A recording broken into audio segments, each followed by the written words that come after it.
कहानी की शुरुआत एक डेंस फॉरेस्ट के बीच होती है।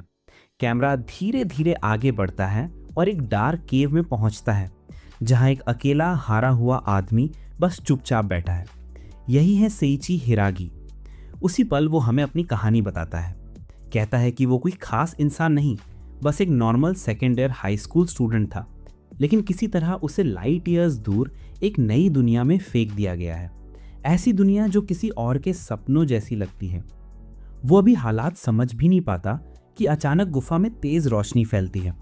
उसकी नजरें साफ होती हैं, सामने एक नेकेड विलेनेस खड़ी होती है। वो जागती है, उसकी आंखों में देखती है और बिना टाइम लगाए उसकी बाहों में कूद पड़ती है। चिल्लाकर कहती है आई लव यू और तुरंत मैरिज प्रपोजल दे देती है। भाई ने अभी तक मुंह भी नहीं खोला और बात सीधे प्रपोजल तक पहुंच गई। वो हैरान है, कोई इतनी ब्यूटीफुल लड़की उससे शादी कैसे करना चाह सकती है। फिर कहानी पीछे लौटती है, शायद हफ्तों या महीनों पहले की बात। हम उसे उसके नेचुरल हैबिटेट यानी क्लासरूम के फ्लोर पर औंधे मुंह पड़े देखते हैं। वही जगह जहां वो हर दिन इंसल्ट का शिकार होता है। उस समय उसकी हालत पैथेटिक थी, ओवरवेट, पसीने से भीगा और पूरी क्लास का डेली पंचिंग बैग। दो बदमाश हंसते हुए कहते हैं कल फिर मिलते हैं सेकेंड राउंड के लिए। सबके जाने से पहले पीए सिस्टम से एक मिस्टीरियस आवाज आती है, सभी स्टूडेंट्स अपनी सीट पर लौट जाएं। पहले तो कोई इग्नोर करता है, फिर अचानक उनके बॉडीज अपने आप मूव करने लगते हैं, जैसे इनविजिबल स्ट्रिंग से कंट्रोल किए गए एनपीसीज हों। बस एक को छोड़कर, सेइची। वो वहीं गिरा पड़ा है जैसे कोई रोड किल। तभी एक डीप वॉइस गूंजती है, मैं इस दुनिया का गॉड हूं। वो कहता है कि अब ये सब पृथ्वी छोड़कर एक दूसरी दुनिया में हीरोज बनने जा रहे हैं। फेयरवेल गिफ्ट के तौर पर सबको मिलते हैं उनके स्टैट्स और दो स्पेशल स्किल्स, अप्रेजल और इन्वेंट्री। गॉड वार्निंग देता है कि 10 मिनट्स में टेलीपोर्ट शुरू होगा, तो अगर कोई सेफ जोन में उतरना चाहता है तो जल्दी ग्रुप्स बना ले। बाकी सब ग्रुप्स बनाने लगते हैं, लेकिन जब सेइची किसी ग्रुप में ज्वाइन करने की कोशिश करता है तो लोग उसके स्टैट्स देखते हैं, सब लेवल 1, और कोई सार्कास्टिकली कह देता है भाई यामचा भी तुझे हरा देगा। टेलीपोर्ट शुरू होता है, सब डिसअपियर हो जाते हैं और सेइची अकेला रह जाता है। गॉड भी उस पर पिटी करता है और उसे एक मिस्टीरियस स्किल देता है, एक तरह का मर्सी रिवॉर्ड। उसे असल में स्किल नहीं बल्कि पर्सनैलिटी अपग्रेड और लाइफ कोच की ज़रूरत थी। जब वो आंखें खोलता है वो खुद को डेंस फॉरेस्ट के बीचों बीच पाता है। 5 दिन गुजर जाते हैं बिना फूड, बिना वाटर, बिना होप। जैसे ही वो बेहोश होने वाला होता है, 2 बंदर उसके सामने एक अजीब सा फ्रूट गिरा देते हैं। अब खोने को कुछ नहीं था तो उसने अप्रेजल का यूज़ किया। पता चलता है इसका नाम है फ्रूट ऑफ एवोल्यूशन। नाम अजीब है, कोई रिव्यू नहीं, लेकिन भूख इतनी कि येल्प पर चेक करने का भी टाइम नहीं। वो पूरा फ्रूट खा जाता है। स्वाद ऐसा जैसे किसी ने गार्बेज को जूस में ब्लेंड करके उसे परोसा हो, लेकिन भूख मिट जाती है। फिर एक आवाज़ सुनाई देती है, तुम्हें फलों की इफेक्ट्स मिल चुके हैं। और फिर साइलेंस, कोई ड्रामेटिक चेंज नहीं। वो जवाब ढूंढते हुए जंगल में भटकता है, उम्मीद करता है कि शायद जिंदगी उसे कुछ खाने लायक दे ही दे। कुछ समय बाद उसका सामना फिर से उन्हीं बंदरों से होता है जिन्होंने पहले उसे रैग डॉल की तरह पीटा था। अप्रेजल से पता चलता है वो लेवल 120 के हैं और ये बेचारा अब भी लेवल 1 पर अटका है। बंदरों से कमज़ोर कोई हो भी नहीं सकता, लेकिन लक्ष्य से बंदरों का ध्यान भटक जाता है और वो कुछ सामान गिरा देते हैं। सेइची चुपके से जाता है और GTA स्टाइल 5 फिंगर डिस्काउंट लगा के सब लूट लेता है। उसे मिलते हैं 9 और फ्रूट्स ऑफ एवोल्यूशन, कुछ हैंडमेड पोशंस और थोड़ी सी डिग्निटी। उधर दूसरी जगह उसके क्लासमेट्स जो दूसरे जोन्स में पहुंचे हैं अपने अपने पार्टीज बना रहे हैं। उन्हें ज़रा भी अंदाज़ा नहीं कि उनका पुराना दोस्त अभी भी जंगल में बेयर ग्रिल्स मोड में जिंदा रहने की कोशिश कर रहा है। 7 दिन बाद उसे एक सस्पिशियस मशरूम मिलता है। अप्रेजल करता है तो रिजल्ट में सवाल या निशान ही निशान आते हैं, लेकिन उसका पेट कहता है ट्राई और लक। एक बाइट के बाद वो दर्द से तड़प उठता है, सोचता है कि मेरे मील्स इतने डेडली क्यों हैं, पर उसे मिलती हैं नई रेजिस्टेंसेस, पॉइजन और पैरालिसिस इम्यूनिटी। वो सोचता है कि अब बस यही उसकी पीक है, लेकिन नहीं, वो एक और फ्रूट ऑफ एवोल्यूशन खाता है और फिर कहता है चलो आखिरी वाला भी खा लेता हूँ। टर्न्स आउट ये वाला फ्रूट अल्टीमेट वर्जन है, full heal plus bonus power वाला। अब उसका अप्रेजल इवॉल्व होकर एडवांस्ड अप्रेजल बन जाता है। बीच में पॉइजन रेजिस्टेंस अपग्रेड हो जाती है और तभी एक बंदर फिर सामने आ जाता है। हाँ, इसेकाई हो गया, पर बुलिंग अभी भी बंदरों के हाथ में है। वो पूरी कोशिश करता है लेकिन फिर से पिट जाता है। आखिरी वक्त पर उसकी बॉडी ओडर से बंदर बेहोश होकर मर जाता है। उसका लूट गिरता है और इस बार जैकपॉट है। मिलते हैं guillotine kick, Insta movement, advanced alchemy, weapon crafting और एक रेयर मंकी गाइड बुक। किताब बताती है कि ये monkeys actually dungeon level high artisans हैं और किसी चमत्कार से वो दूसरी लैंग्वेज में लिखी किताब को आसानी से पढ़ पा रहा है। शायद वही गॉड गिवन स्किल काम आ गया। अब वो किसी भी चीज़ को छूकर या हराकर उनकी एबिलिटीज अब्जॉर्ब कर सकता है। उसके स्टैट्स हजारों गुना बढ़ जाते हैं, उसका शरीर बदल जाता है। अब वो टॉल, लीन और पूरी तरह से ट्रांसफॉर्म्ड है। फिर भी लेवल अप भी 1 दिखा रहा है। Irony at its best. 5 महीने बीत जाते हैं। अब वो एक वॉकिंग कलेक्शन बन चुका है। स्किल्स को पोकेमोन कार्ड्स की तरह इकट्ठा करता है। तभी सामने आता है एक लेवल 300 का वुल्फ। वो इंस्टा मूवमेंट और गिलेटिन किक का यूज करता है और उस वुल्फ को खत्म कर देता है, उससे भी तेज जैसे गोकू ने यामचा को मिटाया था। रिवॉर्ड क्या? रेयर गियर, मीट, फर, वाटर मैजिक और एक लेजेंडरी एक्वा डैगर। तभी सामने आती है पिंक फर वाली वॉकिंग ट्रबल, गोरिल्ला क्वीन। खुद अपने गैंग के साथ वो एक एक करके उसे पंचेस मारती है, लेकिन किसी तरह वो नैरोली बच जाता है। अचानक वो उसे ऐसे देखती है जैसे गोजो ने उसे अभी अभी डेट पर बुलाया हो। बेचारा अब भी सोच रहा है कि ये मेल है या फीमेल। तभी वो उसे ऐसे स्लैप लगाती है कि जेंडर कंफ्यूजन वहीं खत्म हो जाता है। और हाँ, भाई शर्मा भी जाता है। अब देखो आयरनी, ये आदमी बच भी गया और किसी तरह खुद को गोरिल्ला मैग्नेट बना भी लिया। अब भी बीटिंग से उबरते हुए वो साफ साफ बोल देता है कि उससे गोरिल्ला बिल्कुल पसंद नहीं, लेकिन पीछे हटने के बजाय वो ऐसे बिहेव करती है जैसे उसने दुनिया की सबसे हॉट पिकअप लाइन सुन ली हो। वो खुद को सारिया बताती है और कैजुअली कहती है कि by the way I am a girl, मानो ये बात हालात और सिंपल बना दे। इस पॉइंट पर सेइची बस सोच रहा है कि जल्दी से ये नाइटमेयर खत्म हो जाए। वो अपना aqua डैगर निकालता है, फुल पावर से मंत्र पढ़ता है और अटैक करता है। लेकिन रिजल्ट क्या? वो खुद को ही ब्लास्ट कर देता है, जैसे किसी ने फेस वॉश की जगह हाइड्रो कैनन चला दी हो। सारिया इतनी जोर से हंसती है कि लगता है डोंकी कॉन्ग ने बोनस लेवल अनलॉक कर लिया हो। फिर वो ऐसे पंचेस बरसाती है कि बेचारा लगभग शैडो रेल्म में चला जाता है। मुश्किल से टिके हुए वो सोचता है, अगर मेरे क्लासमेट्स ने मुझे अभी देखा होता तो क्या कहते। बस उसी शेम की स्पार्क से एक प्लान बनता है। वो अपनी अल्टीमेट एबिलिटी यूज करता है, टॉक्सिक बॉडी ओडर, जिसे तुम नेचुरल मस्टर्ड गैस कह सकते हो। यही रीजन है कि ये आदमी कभी डिओड्रेंट से बात नहीं करता। गंध अपना मैजिक दिखाती है, सारिया गिर जाती है, लेकिन जैसे ही वो एस्केप करने वाला होता है वो फिर उठती है और अब पहले से भी ज्यादा प्यार में पागल।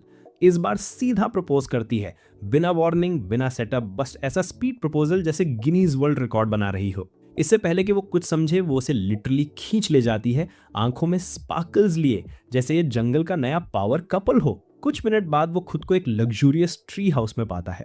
सारिया परफेक्ट वाइफ मोड में है, उसे स्पून से खाना खिला रही है, उसके जख्मों पर पट्टी बांध रही है, जैसे best wife of the year का ऑडिशन दे रही हो। वो पूछता है, तुम मुझे जाने क्यों नहीं देती? और जवाब क्लासिक मूवी स्टॉकर वाला, बिकॉज आई लव यू।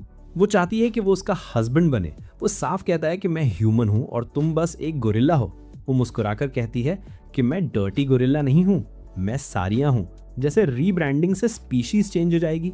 वो उस पर कंटिन्यूअसली अटेंशन बरसाती है, खाना, कपड़े, केयर, और फिर टिपिकल एनिमे टोन में पूछती है कि क्या मैं वाइफ मटेरियल लगती हूँ। मीनवाइल वो सीक्रेटली प्लान बना रहा है एस्केप का, ताकि उस वुल्फ गाइड बुक से मिले मैप पर ब्लैक मार्क जोन एक्सप्लोर कर सके। लेकिन तभी वो बीच में पूछती है, क्या तुम मेरे बारे में सोच रहे थे? वो इग्नोर करता है और पूछता है, तुमने बोलना कैसे सीखा? वो बताती है कि उसे केव में कुछ ओल्ड बुक्स मिली थी और फिर उसे एक किताब थमाती है। टाइटल उभरता है, मैजिक फॉर डेली लाइफ। वो बुक खोलता है और वॉश नाम का स्पेल सीखता है, बेसिकली एक मैजिक सैनिटाइजर, ताकि उसे दोबारा नहाना ना पड़े। कन्वीनियंस के लिए परफेक्ट, लेकिन उसके टॉक्सिक स्किल के लिए डिजास्टर। कुछ देर बाद वो दोनों रिवर साइड पर फिशिंग कर रहे होते हैं।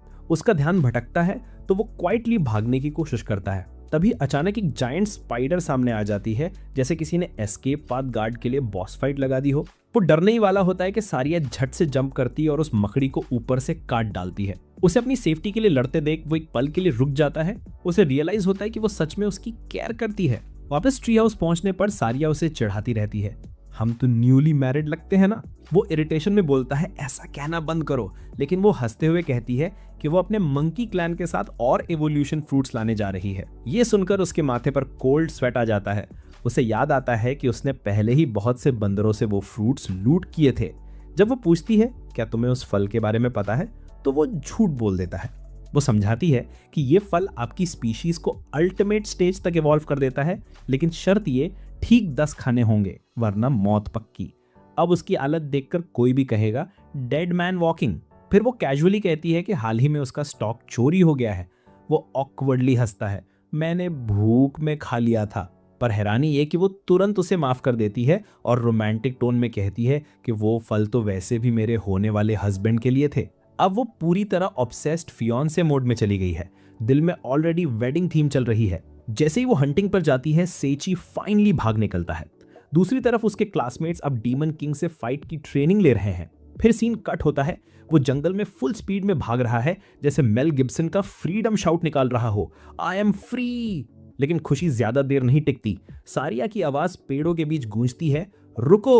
वो उसे वार्निंग देती है कि उस दिशा में मत जाओ, लेकिन टिपिकल प्रोटैगनिस्ट होने के नाते वो इग्नोर कर देता है। टेलीपोर्टेशन स्किल यूज करता है और नेक्स्ट मोमेंट वो एक क्रीपी केव के बाहर पहुंचता है जो साफ साफ कह रही है बैड आइडिया हेड। पर फुटस्टेप्स सुनते ही वो अंदर भाग जाता है। गुफा के अंदर एक विशाल डोर है। वो खोलता है और सामने एक थ्रोन पर स्केलेटन बैठा है।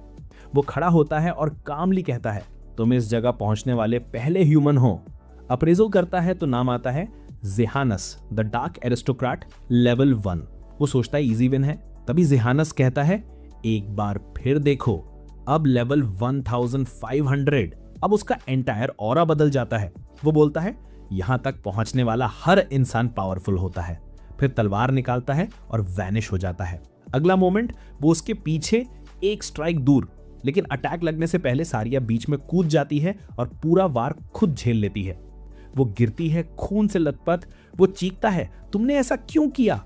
और वो बस मुस्कुरा कर कहती है, क्योंकि तुम ही वो पहले इंसान थे जिसने मुझसे कभी डर फील नहीं किया और मेरे साथ एक नॉर्मल इंसान की तरह बात की। गुस्से और दिल टूटने से भरकर वो उसे धीरे से नीचे लेटा देता है और जेहनोस की ओर मुड़ता है। वह स्वीकार करता है कि उसे सारिया से प्यार हो गया है और लड़ने की कसम खाता है। अपने सभी कॉम्बैट और मैजिक स्किल्स का इस्तेमाल करते हुए वह अपनी जगह पर डटा रहता है।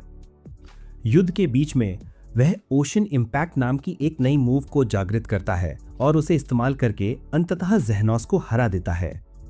अपनी अंतिम सांस के साथ वह उसे कर्स ब्रेकिंग और उसे फिर से प्यार का एहसास दिलाने के लिए धन्यवाद देता है। वह सारिया के पास वापस दौड़ता है, जो कमजोर स्वर में कहती है कि काश वह उसकी वाइफ होती। वे एक दूसरे को किस करते हैं और अचानक सारिया का शरीर ग्लो करने लगता है। उसकी आंखों के सामने ही वह एक मानव लड़की में बदल जाती है। हम इस पल को शुरू से वापस लेते हैं। वह उससे चिपटी हुई, पूरी तरह से नग्न और रेडिएंट। चौंक कर वह पूछता है कि क्या वह सचमुच सारिया है, और वह मुस्कुरा कर इसकी पुष्टि करती है, जिससे वह अवाक रह जाता है। फिर कहानी हमें जेहनोस के अतीत की याद दिलाती है। वह मार्किस जेहनोस ज़ेफार्ड हुआ करता था, जो 1500 साल पहले रहने वाला एक कुलीन था। उसे अपनी दासी से प्यार हो गया, जो उसकी रक्षा करते हुए मर गई। दुख से व्याकुल होकर उसने खुद को एक कर्स के तहत जंगल में बंद कर लिया और सदियों तक उसकी लाश की रखवाली करता रहा। यह एहसास होने पर उसे पता चलता है कि ज़ेफार्ड उस दासी से फिर से मिलने का हकदार है जिससे वह प्यार करता था। इधर उधर देखते हुए उसे एक ट्रेजर चेस्ट दिखाई देता है जो पीछे छूट गया है। अंदर सारिया के लिए नया आउटफिट और एक नेकलेस है। इसे छूते ही उसे नई शक्तियां, शेप शिफ्टिंग एबिलिटी, एसिमिलेशन और डिवाइन साइट प्राप्त होती हैं। वह डार्क मैजिक, ज़ेफार्ड की स्वॉर्ड्समैनशिप, फाउंडर टेक्निक और सीक्रेट मूव्स जैसे फ्लैश और मिस्ट भी सीखता है। जब सारिया पूछती है कि वह सारा लाइट क्या था, तो वह बस इतना कहता है कि यह गिफ्ट फ्रॉम हेवन होगा। इसके तुरंत बाद उसे फिर से विकसित होने के लिए पर्याप्त एक्सपीरियंस पॉइंट्स मिलते हैं। एक पीला ग्लो से घेर लेता है। वह दर्द से चीखता है और जैसे ही यह फेड होती है वह और लंबा होकर बाहर आता है। उसका चेहरा लीथल लगने लगता है। जैसे ही वह जाने वाले होते हैं, टक्सीडो पहना शीप प्रकट होता है। वह अपना परिचय एडवर्ड र्यूस्टाइन बॉलहेड हाइबर्टॉस के रूप में देता है। हालांकि कहता है कि वे ऐसे मिस्टर शीप ही कह सकते हैं। वह बताता है कि वे फर्स्ट डंजन क्रॉसर्स हैं, इसलिए उन्हें कुछ रिवॉर्ड्स मिलेंगे। इनामों में एवोल्यूशन फ्रूट, 10 दिन का बोनस ट्रैवल वाउचर, नए कपड़े और स्पेशल हेलमेट शामिल है, जिसमें एक खास फीचर है जो खाने पर खुलती है। ये किसी धोखे जैसा लगता है। इसके बाद मिस्टर शीप उन्हें टेलीपोर्ट करता है जंगल से बाहर। अब आजाद होकर वे दोनों हाथ में हाथ डाले अपने नए एडवेंचर की शुरुआत करने के लिए नजदीक के शहर की ओर बढ़ते हैं।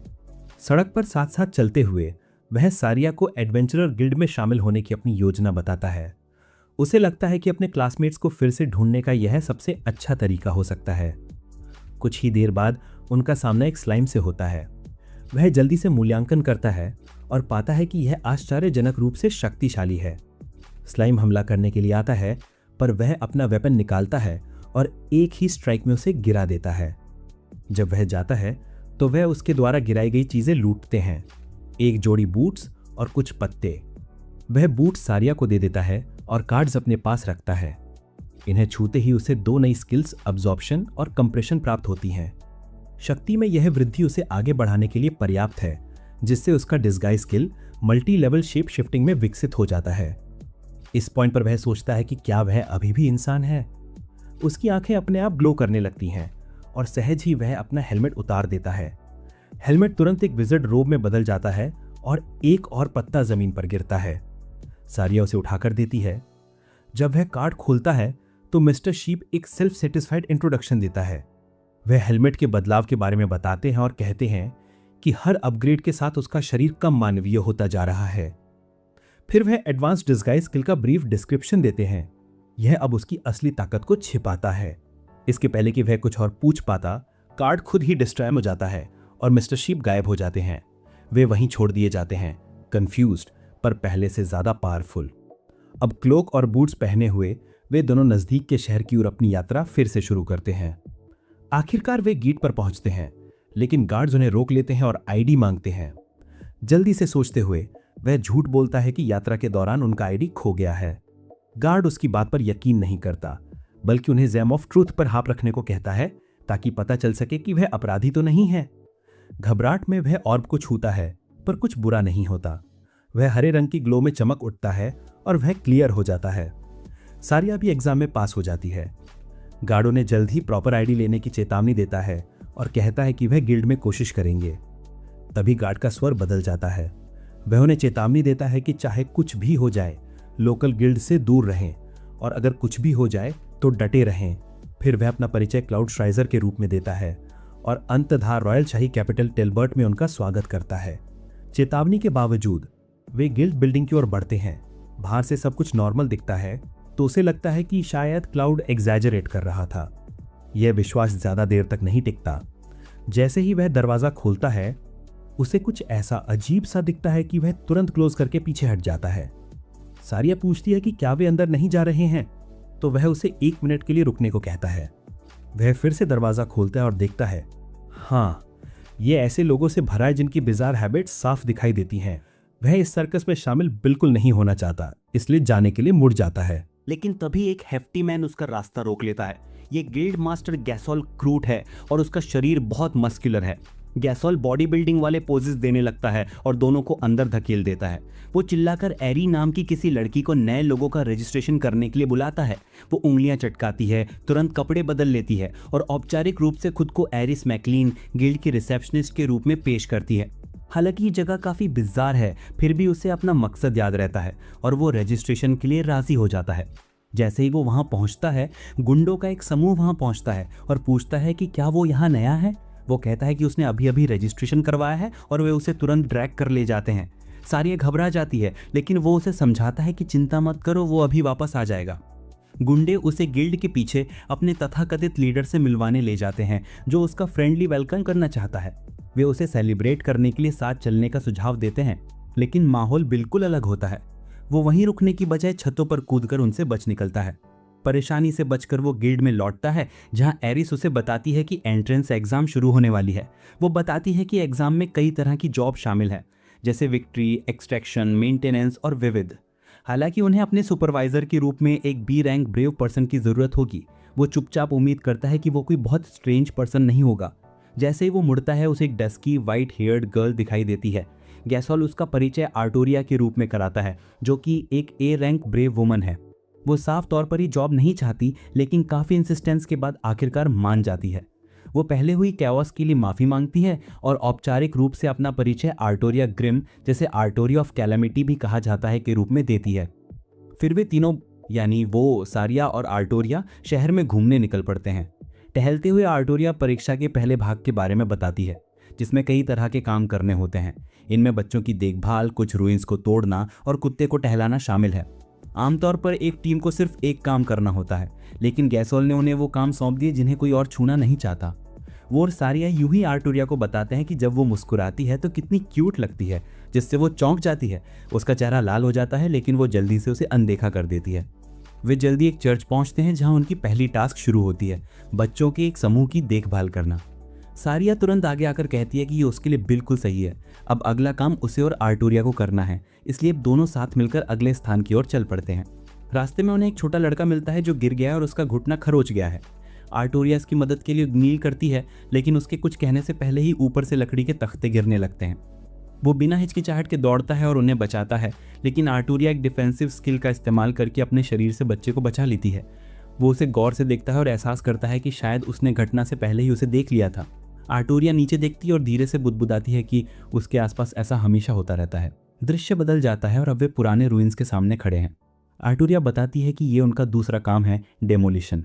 वो लापरवाही से अंदर आता है और ढहती दीवारों में से एक को छूता है, लेकिन उस एक थपकी से पूरी दीवार उस पर गिर पड़ती है। आर्टोरिया घबरा जाती है, अपना वेपन गिरा देती है और धूल के गुबार में भागती है उसे बेतहाशा पुकारती है। वो खुद को कोसने लगती है और फुसफुसाती है, सोचती हुए कि ये कर्स उसके आसपास आने वाले हर एक व्यक्ति को नुकसान पहुंचाता है। ये तथाकथित कर्स उसके आसपास के लोगों के साथ बुरा व्यवहार करता है और अभी उसे यकीन है कि इसी की वजह से ये ढह गया। वो बेतहाशा मलबे में खुदाई करती है और तभी रुकती है जब वो बिल्कुल ठीक ठाक बाहर निकलता है और सैंड सोलोइंग का मजाक उड़ाता है। आर्टोरिया शौक में उसे देखती है, उसका कॉलर पकड़ लेती है और उसे इतनी लापरवाही के लिए डांटती है। वो चेतावनी देती है कि इस तरह की लापरवाही एक पल में पूरी टीम को खत्म कर सकती है। हालांकि वो परेशान है, फिर भी वो मानती है कि गलती सिर्फ उसकी नहीं थी। वो उसका क्लोक छोड़ देती है और कहती है कि अगली बार से वो भी ज़्यादा सावधान रहेगी। इस बीच दूसरे राज्य में उसके सहपाठी कड़ी मिलिट्री सुपरविजन में कड़ा प्रशिक्षण ले रहे हैं। उनका निरीक्षण करने वाला जनरल अपने एक अधीनस्थ से गहन बातचीत कर रहा है और समझा रहा है कि कठोर प्रशिक्षण जरूरी है। वो चाहता है कि वे डेमन किन के खिलाफ आसन्न युद्ध में टिक सकें। जनरल ओर्फेन नाम के अपने अधीनस्थ की ओर मुड़ता है और स्पष्ट करता है कि वो इस युद्ध के पूरी तरह अगेंस्ट है। वो नहीं चाहता कि ये बुलाए गए बच्चे जो कि एक पीसफुल वर्ल्ड से आए हैं युद्ध में मारे जाएं, इसलिए वो उन पर इतना जोर डाल रहा है, उन्हें तोड़ने के लिए नहीं बल्कि इसलिए कि वे बच जाएं। राजधानी वापस आकर वो और आर्टोरिया अपने आखिरी काम के लिए एक मैंशन पहुंचते हैं, एक कुत्ते को टहलाना। सुनने में आसान लगता है ना। वो पहले से सोच रहा था कि ये काम आसान होगा, लेकिन हकीकत तब और भी कठिन हो जाती जब वो कुत्ता मिल्क नाम का विशालकाय भेड़िया होता है। कुछ ही देर में मिल्क उसे ऐसे दौड़ाता है जैसे वो 100 मील प्रति घंटे की रफ्तार से टैग गेम खेल रहा हो। दूसरी जगह भेड़िए का मालिक आर्टोरिया से बात करती है। वो मुस्कुराती है और कहती है कि मिल्क को बहुत दिनों से इतना मज़ा नहीं आया और ये साफ है कि उसे इस कैओस का ज़्यादा मज़ा आ रहा है। आखिरकार तीनों गिल्ड में फिर से इकट्ठा होते हैं, थोड़े परेशान लेकिन सेटिस्फाइड दिख रहे होते हैं। वे अपनी रिपोर्ट जमा करते हैं और तीनों काम पूरे करने के लिए पैसे मिलते हैं। गैसोल उन्हें कॉन्ग्रेचुलेट करता है और कहता है कि कल और काम के लिए आने से पहले आराम कर लें। इसके बाद आर्टोरिया सबको खाना और रहने की जगह देकर सरप्राइज करती है। एरिस और गैसोल उसे देखते हैं और सच में दंग रह जाते हैं। ये लड़की इतनी जल्दी इतनी काइंड कैसे हो गई। अगले दिन वो सारिया और आर्टोरिया के साथ अपनी गिल्ड एग्जाम के अगले फेज के लिए लौटता है। इस बार का मिशन है मेडिसिनल हर्ब्स इकट्ठा करना। सुनने में तो इजी लगता है, इसलिए वो नारुतो की तरह एनर्जी से भरा हुआ फ्री रैमेन की खुशबू सूंघते हुए मैदान की तरफ दौड़ पड़ता है। सारिया भी एक्साइटेड होकर उसके पीछे भाग जाती है, जबकि आर्टोरिया समझाने की कोशिश करती है कि हर्ब्स पहचानने के तरीके क्या हैं। लेकिन जब तक वो आधा एक्सप्लेन कर पाती है, ADHD की ये जोड़ी ऑलरेडी गायब हो चुकी होती है। कुछ समय बाद जब वे वापस लौटते हैं, सारिया परफेक्टली वही हर्ब्स लेकर आती है जो मांगे गए थे। वहीं दूसरी तरफ हमारा हीरो सस्पिशियस दिखने वाले मशरूम्स का एक ढेर निकाल देता है। ऐसे लग रहे थे जैसे मारियो के वर्स्ट नाइटमेयर से निकले हों। आर्टोरिया उसे ऐसे घूरती है जैसे वो उसे जहरीली डाइवी का बुके दे आया हो और सरकास्टिकली बोलती है, हमें हर्ब्स चाहिए थे, ये मिडनाइट फ्रिज वाले गोजो सेंटेड बजट मशरूम्स नहीं। वो बात बदलने की कोशिश करता है, कहता है कि उसे कोई हर्ब्स नहीं मिले। आर्टोरिया बस कामली नीचे जमीन की ओर इशारा करती है और गेस व्हाट, वही हर्ब्स लिटरली उसके पैरों के नीचे उग रहे थे। वो ऑकवर्डली मुस्कुराता है, हर्ब्स उठा लेता है और सोचता है कि बस अब काम खत्म। लेकिन नहीं, आर्टोरिया बोलती है कि उसे 10 मोर हर्ब्स चाहिए। मजबूरन वो फिर जंगल में चला जाता है। वहाँ उसे हर्ब्स के बदले रैंडम वीड्स और फंगस ही दिखाई देते हैं, जैसे किसी फेल्ड कुकिंग चैनल का ऑडिशन चल रहा हो। तभी उसे अजीब अजीब वॉइसेस सुनाई देती हैं। वो आवाज़ों के पीछे जाता है और कुछ वियर्ड लुकिंग मॉन्स्टर्स से टकरा जाता है। वो उनसे हर्ब्स के बारे में पूछता है, पर वे लोग लेडी लाइला और ट्रैप्स की बातें करने में बिजी होते हैं। उसे ये पूरा ग्रुप बेहद अजीब लगता है। जब वो वहाँ से जाने लगता है तो वे उसका रास्ता ब्लॉक कर देते हैं और खुद को एक स्पेशल यूनिट बताते हैं। बात फनी इसलिए लगती है क्योंकि ये लोग वैसे दिखते हैं जैसे ड्रैगन बॉल के वो बैकग्राउंड एक्स्ट्राज जिन्हें गोकू ओपनिंग क्रेडिट्स में ही हरा देता है। उनका लीडर एक मैसिव ट्रोल समन करता है ताकि वो उसे क्रश कर दे, लेकिन वो कामली अपना अब्जॉर्प्शन स्किल एक्टिवेट करता है और ट्रोल की पावर को ऐसे न्यूट्रलाइज कर देता है जिससे लाइट वर्क हो। मॉन्स्टर्स शॉक में रह जाते हैं। उन्हें एहसास होता है कि वो बॉस फाइट में पानी की बंदूक लेकर आ गए हैं। वो उसे लकी कहकर पीछे हट जाते हैं और गायब हो जाते हैं। कंफ्यूज्ड होकर वो वापस आर्टोरिया के पास लौट आता है, प्रैक्टिकली एक एल लेकर जो स्पेस से भी दिखे। सिचुएशन देखकर आर्टोरिया साई करती है और खुद उसे कुछ हर्ब्स दे देती है ताकि वो एग्जाम जारी रख सके। इसी बीच वो मॉन्स्टर्स लेडी लैला के पास लौटते हैं। वो बिल्कुल इंप्रेस नहीं होती, एंग्रीली पूछती है कि उन्होंने ऑर्डर्स क्यों नहीं माने और ह्यूमंस के एरिया में क्यों घुस गए। वे बताते हैं कि वो ह्यूमन आर्मी को वीकन करने के लिए टेलीपोर्ट माइंस लगा रहे थे। लाइला पूछती है कि वो माइंस कहाँ लगाए हैं और जवाब सुनते ही उसकी आंखें फटी की फटी रह जाती हैं। उन्होंने वो माइंस ड्रैगन गॉड्स लैबिरिंथ में लगाई थी। अब वो फ्यूरियस हो जाती है, गुस्से में कहती है कि उन सबको पनिशमेंट के तौर पर 500 लैशेस मिलेंगे क्योंकि ड्रैगन गॉड से छेड़छाड़ किसी हाल में बर्दाश्त नहीं। कैपिटल लौटकर वो सारिया और क्लाउड से एग्जाम के बारे में बात करते हैं। क्लाउड कैजुअली पूछता है कि क्या आर्टोरिया उनके सुपरवाइजर है। वो कंफर्म करते हैं और बताते हैं कि उन्होंने लास्ट टास्क पूरा कर लिया है। क्लाउड मुस्कुराता है और कहता है आर्टोरिया इज अ गुड पर्सन, तुम लोगों के बीच सब ठीक चलेगा।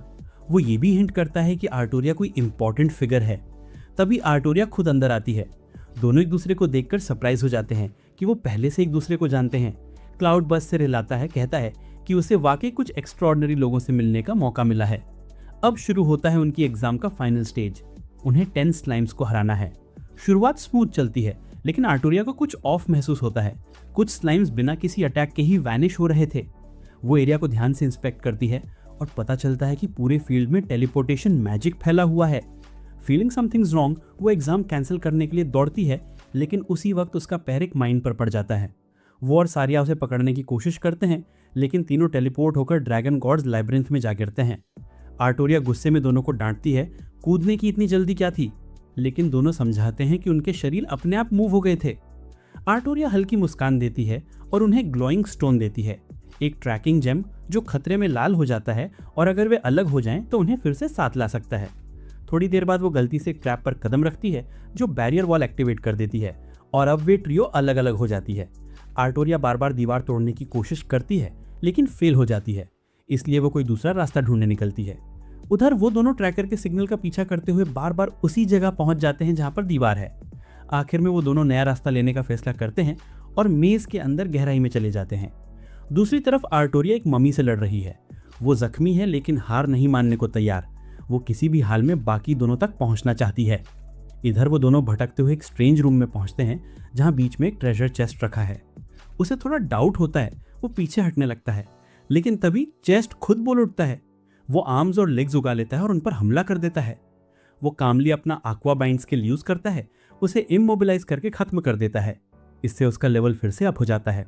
अचानक एक और चेस्ट सामने आता है। इस बार इसमें ज़ेहनोस के बारे में एक एंशिएंट बुक होती है। किताब में बताया गया है कि ये एनिमेटेड चेस्ट्स कभी डंजन में एडवेंचरर्स की मदद करते थे, लेकिन जैसे जैसे इन्वेंट्री मैजिक इवॉल्व हुआ इनकी ज़रूरत खत्म होगी। उन्होंने खुद को यूजफुल साबित करने के लिए आर्म्स विकसित किए, लेकिन फिर भी सोसाइटी ने उन्हें रिजेक्ट कर दिया। वो ये पढ़कर थोड़ा गिल्टी फील करता है। सारिया देखती है कि चेस्ट के अंदर और भी चीज़ें हैं, एक पुरानी रिंग और कुछ मिस्टीरियस कार्ड्स। जैसे ही वो उस मिस्टीरियस रिंग पर अपनी इवैल्यूएशन स्किल इस्तेमाल करता है, ट्रैकिंग जेम अचानक लाल चमकने लगता है। उसे तुरंत याद आता है आर्टोरिया ने कहा था कि अगर ये रेड हो जाए तो इसका मतलब है कि वो इन डेंजर है। अब सीन कट होता है उसकी ओर। आर्टोरिया घायल हालत में एक विशाल एंशिएंट डोर के सामने खड़ी है। दरवाजा धीरे धीरे कराहते हुए खुलता है और जैसे ही वो अंदर कदम रखती है उसकी नजर एक मैसिव ब्लैक ड्रैगन पर पड़ती है। बिना किसी हेजिटेशन के ड्रैगन सीधे हमला करता है और आर्टोरिया भी पीछे नहीं हटती। उधर वो बेवकूफ मॉन्स्टर स्क्वाड अपनी सजा खा रहा है। लेडी लाइला उन पर हावी है और ठंडे गुस्से में पूछती है, अब समझ आया कि ड्रैगन गॉड से खिलवाड़ क्यों नहीं किया जाता। वो कहती है कि वो डीमन किंग की सबसे पावरफुल वॉरियर है और जो उसका आदेश नहीं मानेगा उसका यही हाल होगा। दूसरी ओर लड़ाई अपने पीक पर पहुंच चुकी है। आर्टोरिया की सांसें भारी हैं लेकिन उसकी आंखों में अब भी वो डिटर्मिनेशन चल रही है। ड्रैगन उसके करेज की तारीफ करता है लेकिन आर्टोरिया अब पीछे हटने वालों में से नहीं थी। वो अपनी असली ताकत एक्टिवेट करती है, कैलामिटी बर्जर्क मोड। और यही कारण है कि लोग इसे कहते हैं आर्टोरिया ऑफ द कैलामिटी। उसकी पावर की लहरें हवा में गूंजती हैं, लेकिन फिर भी ड्रैगन आसानी से उसके हमलों को डिफ्लेक्ट कर देता है और एक डिवास्टेटिंग स्ट्राइक मारता है। आर्टोरिया जमीन पर गिर पड़ती है, खून से लथपथ और ऑलमोस्ट अनकॉन्शियस। ड्रैगन एक आखिरी ब्लास्ट अटैक तैयार करता है। आर्टोरिया की आंखें आधी खुली हैं, वो माफी मांगती है और सोचती है सारिया और उसके बारे में, शायद मैं उन्हें कभी देख ना पाऊं। लेकिन जैसे ही ड्रैगन हमला करता है, ठीक उसी वक्त वो और सारिया अचानक प्रकट हो जाते हैं। वो अपने मैजिक क्लोक से आर्टोरिया को ढक लेते हैं। क्लोक ऐसे फट चुका है जैसे लॉन मोर से गुजर गया हो, लेकिन कम से कम उसने उसकी जान बचा ली। आर्टोरिया कंफ्यूज होकर पूछती है, तुम दोनों मुझे यहाँ कैसे ढूंढ पाए? वो मुस्कुराते हुए जवाब देते हैं कि ये सब उसी ट्रैकिंग स्टोन की वजह से हुआ। जैसे ही वो लाल हुआ, उसने बिना रुके हर दीवार तोड़ी। लिटरली एक वन मैन डिमोलिशन स्क्वाड बन गया जब तक कि वो उसके पास नहीं पहुंच गया। सारिया तेजी से आर्टोरिया के जख्मों पर पट्टी बांधती है। उसी बीच वो बाहर निकलता है और देखता है कि ड्रैगन पहले से ही गिर चुका है। हाँ, क्योंकि वो सीधे उसके सिर पर गिरे थे। ड्रैगन गुस्से से दहाड़ता है और फिर से उठ खड़ा होता है, लेकिन अब वो पूरी तरह से एनरेज्ड है। वो फायर ब्रेथ से हमला करता है और हमारा हीरो अपनी डुअल शॉट्स खींच लेता है, जैसे वो इस पल का लंबे समय से इंतजार कर रहा हो। ड्रैगन फ्लेम्स उगलता है, लेकिन वो स्किलफुली डॉज करता है। ड्रैगन क्लॉज से वार करता है, एक पावरफुल हिट। वो अपनी इवैल्यूएशन स्किल से खतरे को एसेस करता है और शॉक में आ जाता है। लेवल 5000, ये कोई रैंडम मॉन्स्टर नहीं, ये है द ब्लैक ड्रैगन गॉड खुद। वो लगातार इवेड करता है, लेकिन ड्रैगन स्ट्रैटेजी बदलता है और एक पैरालिसिस स्पेल फेंकता है। शरीर सुन्न हो जाता है, मूवमेंट रुक जाता है। ड्रैगन अपनी फाइनल मूव चार्ज करता है, एक इन्फर्नल ब्रेथ जो किसी शहर को भी वेपराइज कर दे। लेकिन ठीक उसी पल वो एक high tier water spell activate करता है। एक सुनामी की तरह ड्रैगन पर टूट पड़ता है। ड्रैगन कुछ पल के लिए जम जाता है। बैटल के बीच में ही उसे एक नया रेजिस्टेंस स्किल अनलॉक होता है, जिससे वो फियर इफेक्ट तोड़ देता है। अब वो पूरी तरह से आजाद है, बिना रुके, बिना हिचके। वो बिजली की रफ्तार से दौड़ता है और एक ही स्ट्राइक में ब्लैक ड्रैगन गॉड को खत्म कर देता है। ड्रैगन का विशाल शरीर जमीन पर गिरता है और साथ ही रेयर लूट का एक बड़ा ढेर प्रकट होता है।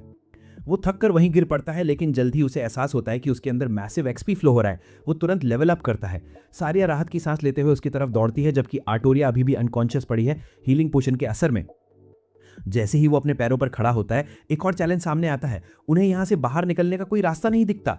वो ड्रैगन की लूट में से स्केल्स, क्लॉज, फैंग्स और बोन्स इकट्ठा करने लगता है। तभी उसे एक अजीब सा ब्लैक ऑर्ब दिखता है। ये था the core of the dragon God.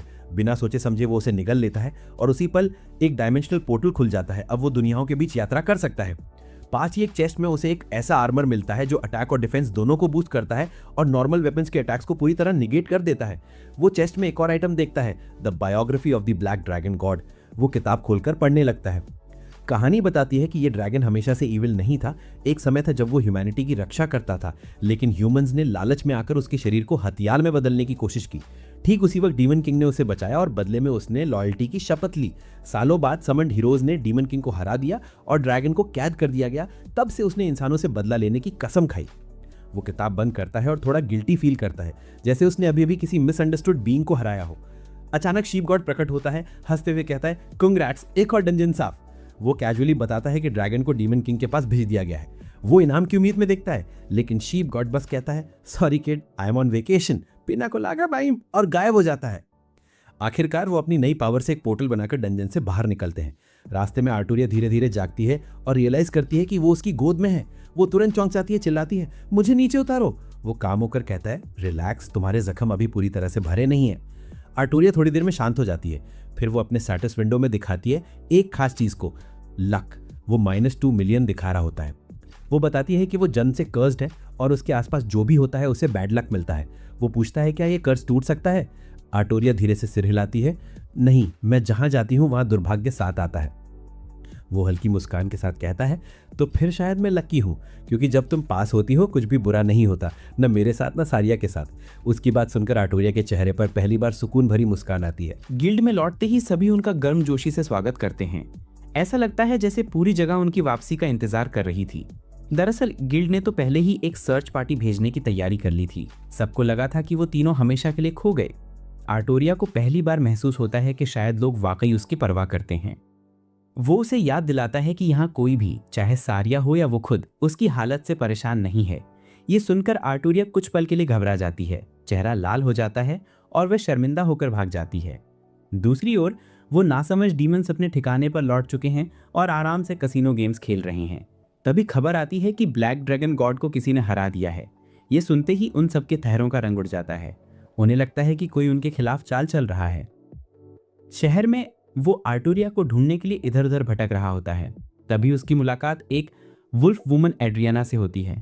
वो पूछता है कि क्या उसे आर्टोरिया के बारे में कुछ पता है, लेकिन एड्रियाना बस उसकी हालत देखकर कहती है, तुम थके हुए लग रहे हो, मेरे पास थोड़ा रुक जाओ। वो मान जाता है और कहता है कि आर्टोरिया अब उसके लिए सिर्फ साथी नहीं, कुछ ज्यादा बन गई है। एड्रियाना से विदा लेकर वो आर्टोरिया द्वारा दिया गया लाल चेतावनी स्टोन निकालता है और उसे फिर से ढूंढने निकल पड़ता है। आखिरकार वो उसे उन्हीं खंडरों में अकेली पाता है जिन्हें वो पहले नष्ट कर चुका था। धीरे धीरे पास जाकर पूछता है, क्या तुम ठीक हो? आर्टोरिया नीचे देखते हुए कहती है, क्या मैं सच में इतनी अभिशप्त हूँ कि मुझे कोई नहीं चाहता? वो मुस्कुराकर जवाब देता है, नहीं, क्योंकि हमारे जैसे लोग खुश होते हैं जब तुम पास होती हो। वो अभी भी आश्वस्त नहीं होती तो वो आगे बढ़कर उसे कसकर गले लगाता है। जब तक तुम दिल से मुस्कुरा नहीं सकती मैं तुम्हारे साथ रहूंगा। आर्टोरिया का चेहरा लाल हो जाता है। थोड़ी देर तक चुप्पी छाई रहती है, फिर वह असहज होकर पीछे हट जाता है। आर्टोरिया धीरे से थैंक यू कहती है। वो दूर चलता है लेकिन उसका मन अब भी उस कर्ज के बारे में सोचता रहता है। तभी उसे याद आता है वो रिंग जो उसने पहले पाई थी। वो लौटकर उसे दिखाता है और कहता है, ये रिंग कर्सेस को मिटा देती है और लक को दुगना कर देती है। जैसे ही आर्टोरिया उसे पहनती है उसका -2 मिलियन लक अचानक +4 मिलियन में बदल जाता है। वो मुस्कुराकर कहता है, अब हमें साथ में खुश रहना चाहिए ताकि तुम्हारी लाइफ की सारी परेशानियां खत्म हो जाएं। आर्टोरिया का चेहरा लाल हो जाता है और वो तुरंत सब कुछ गलत समझ लेती है, मानो उसने प्रपोज कर दिया हो। वो घबराकर उसे धक्का देती है और वहां से भाग जाती है। वो वहीं खड़ा रह जाता है सोचते हुए, मैंने आखिर ऐसा क्या कह दिया। थोड़ी देर सोचने के बाद उसे एहसास होता है कि ये बस गलतफहमी है और वो तय करता है कि अगर इससे वो खुश है तो उसे ठीक करने की ज़रूरत नहीं।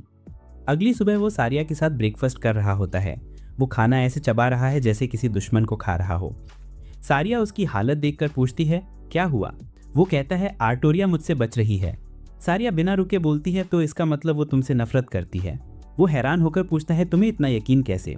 वो हंसती है, इंस्टिंक्ट, जानवरों वाली सेंस है, अस्वीकार की गंध मीलों से पहचान लेती हूँ। इतना कहकर वह अपना सामान उठाती है और बच्चों के साथ चर्च जाने निकल जाती है, जबकि वह इन्फॉर्मेशन इकट्ठा करने की कोशिश में गिल्ड की ओर बढ़ता है। वहाँ उसे गिल्ड मास्टर गैसल मिलता है जो उसे तुरंत अपने ट्रेनिंग कैंप में शामिल होने का ऑफर देता है। वो पोलाइटली मना कर देता है लेकिन गैसल फिर भी अपने मसल्स दिखाने लगता है। तभी एरिस आता है उसके लिए कुछ जानकारी लेकर, साथ ही कुछ एक्स्ट्रा सर्विसेज जिनसे वो ऐसे बचता है जैसे किसी खुले स्कैम से। गैसल पूछता है किस तरह की जानकारी चाहिए। वो कहता है कोई बड़ी घटना, कुछ ऐसा जो हाल ही में हुआ हो। गैसल मुस्कुराता है और कैजुअली कह देता है किसी दूसरे देश ने हीरोज को समन किया है। एरिस तुरंत जोड़ देता है ये हीरोज दूसरी दुनिया से आए हैं डीमन किंग से लड़ने के लिए। ये सुनते ही वह चौकन्ना हो जाता है। डीमन किंग का जिक्र सुनकर उसका ध्यान तुरंत वहीं अटक जाता है। एरिस उसे रॉयल लाइब्रेरी ले जाने की पेशकश करता है। वो पूछता है कहाँ है, और गैसल सच में अपने अंडरवियर से एक मैप निकाल देता है। कोई एक्सप्लेनेशन नहीं, कोई शर्म नहीं, बस प्योर डेडिकेशन टू वियर्डनेस। गीले मैप को अनफोल्ड करते हुए वो अपनी पुरानी पार्टी को याद करने लगता है। अब हम उस किंगडम की ओर चलते हैं जिसने हीरोज को समन किया था। किंग सीजर इस वक्त गुस्से में आग बबूला हो रहा है। वह कमांडर जीका पर ऐसे चिल्ला रहा है जैसे उसके बेटे ने रॉयल चैरियट तोड़ दी हो। राजा नाराज है कि हीरोज अब तक ट्रेन नहीं हैं। रॉयल मैजिक रूबन बीच में बोलता है लेकिन महाराज उनमें से कई लड़ने को तैयार हैं। कैजर गरज कर जवाब देता है, तैयारी से फर्क नहीं पड़ता, जब डीमन किंग आएगा तो उनकी सारी ईगरनेस उन्हें लाल राख बना देगी। रूबन उन्हें बाल्बाडोर मैजिक एकेडमी भेजने का सुझाव देता है और एक एन्चेंटेड ब्रेसलेट दिखाता है, बिल्कुल खलनायक वाले स्टार्टर पैक की तरह। उधर आर्टोरिया शहर में ऐसे भाग रही है जैसे कोई उसका कर्ज वसूलने आया हो। जब भी वो उसे देखती है भाग जाती है। उसके बारे में सोचते ही उसकी हार्ट बीट तेज हो जाती है और उसे खुद से नफरत होने लगती है। इस बीच में रॉयल लाइब्रेरी में बैठा उस देश की किताबें पढ़ रहा है जिसने उसके दोस्तों को समन किया था, लेकिन ध्यान उसका कहीं और है, जैसे कोई बच्चा मिठाई की दुकान में फंस गया हो। वो जादू की किताबें पढ़ते पढ़ते खुद मैजिक सीखने लगता है। Fire magic, ice magic, lightning magic, water magic, light magic, wind magic, सब पर मास्टरी हासिल कर लेता है। आखिर एक रहस्यमयी आवाज़ गूंजती है, कॉन्ग्रेचुलेशंस, तुमने सारे एलिमेंटल लेवल्स पूरी तरह सीख लिए हैं। वो हैरान रह जाता है पर स्किल्स मिलते रहते हैं जैसे किसी पेड़े पर बोनस मिल रहा हो। लाइब्रेरी से निकलते हुए वो अब भी खोया हुआ महसूस करता है। उसके दोस्तों का कोई सुराग नहीं, कोई दिशा नहीं। वो एक डॉग ईयर्ड गर्ल से एक पेंटिंग खरीदता है और फिर हवा में फैली किसी मीठी खुशबू का पीछा करने लगता है। शायद ये उसकी अगली कहानी की शुरुआत हो। कैफे की ओर जा रहा होता है। दरवाजे के ठीक सामने रुककर वो सोचता है क्या अंदर की भीड़ भी गिल्ड जैसी ही क्रेजी होगी, लेकिन भूख की तड़प जीत जाती है और वो अंदर चला ही जाता है। अंदर उसका स्वागत एक चीयरफुल ब्लॉन्ड आदमी और कैफे के ओनर करते हैं। वेलकम टू कैफे इकलांटे, वो मुस्कुराकर कहता है।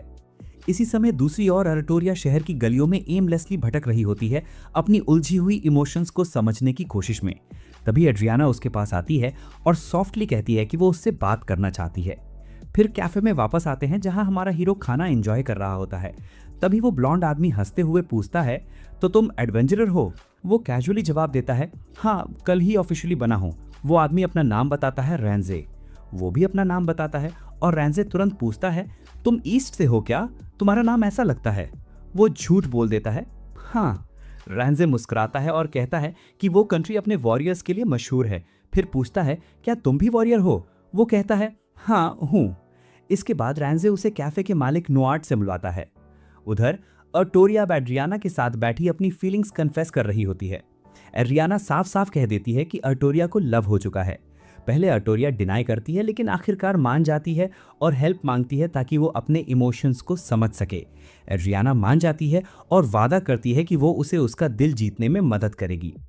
वापस कैफे में हमारा हीरो रैंजे और नोआर्ट से उस रिंग के बारे में बात करता है।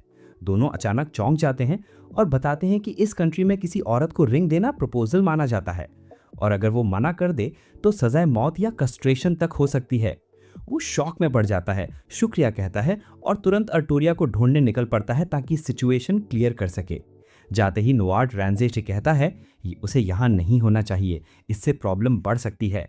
रैंजे बस कामली जवाब देता है, स्टेट की बेस्ट स्वर्ड्समैन लुइस उसे लेने आ रही है।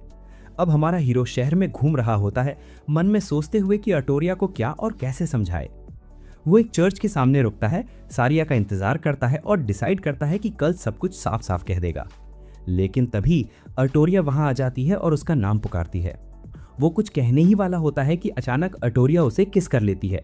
वो सॉफ्टली कहती है, मुझे सब पता है, सारिया के साथ जो भी है मैं उसमें दखल नहीं देना चाहती, लेकिन मैं तुम्हारे साथ रहना चाहती हूँ क्योंकि मैं तुमसे प्यार करती हूँ। उसे तुरंत याद आता है कि रैंजे ने क्या कहा था और वो पैनिक में पड़ जाता है। जैसे ही वो कुछ कहने वाला होता है, सारिया आ जाती है और ये सब देख लेती है। वो एक्सप्लेन करने की कोशिश करता है लेकिन सारिया सरप्राइजिंगली काम रहती है। वो कहती है, अर्टोरिया की फीलिंग्स को एक्सेप्ट करो, स्ट्रॉन्ग पुरुषों का कई महिलाओं को अट्रैक्ट करना कॉमन है। वो हैरान रह जाता है, अर्टोरिया की तरफ देखता है और फाइनली कन्फेस करता है कि वो भी उससे प्यार करता है और उसे वापस किस कर लेता है। अगली सुबह वो और सारिया गिल्ड में नाश्ता कर रहे होते हैं, तभी गसाल अचानक दौड़ता हुआ आता है। ऐसा लग रहा है जैसे कोई नेशनल इमरजेंसी हो, लेकिन नहीं, ये तो उसकी यूजुअल बकवास है। Turns out high ranked adventurers को लॉन्ग डिस्टेंस मिशंस के लिए स्पेशल मैप्स चाहिए होते हैं। गसाल अपने अंडरवेयर से एक स्क्रॉल निकालता है। जी हाँ, आपने सही सुना, अंडरवेयर से। अब साफ है या तो उसके पास पॉकेट्स नहीं है या उसे हाइजीन की कोई परवाह नहीं। वो स्क्रॉल ऐसे देता है जैसे कुछ नॉर्मल बात हो।